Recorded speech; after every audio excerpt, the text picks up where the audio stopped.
Білім заңына сәйкес, әрбір педагог 3 жыл сайын біліктілігін арттыруы тиіс. Яғни жыл сайын педагогтардың 33% оқудан өтеді.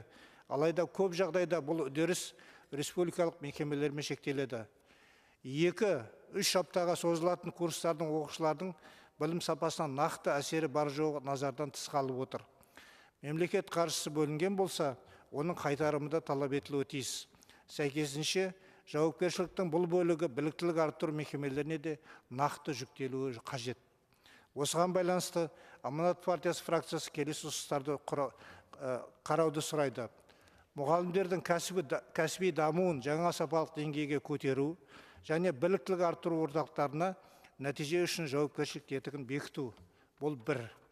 Екінші, аттестация мен жұмысқа қабылдау рәсімін қайта қарап, мұғалімнің практикалық шеберлігін бағалайтын кезең енгізу.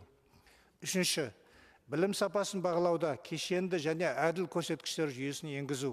Сондай-ақ білім сапасын тәуелсіз бағалайтын ұлттық зерттеу институтын құру.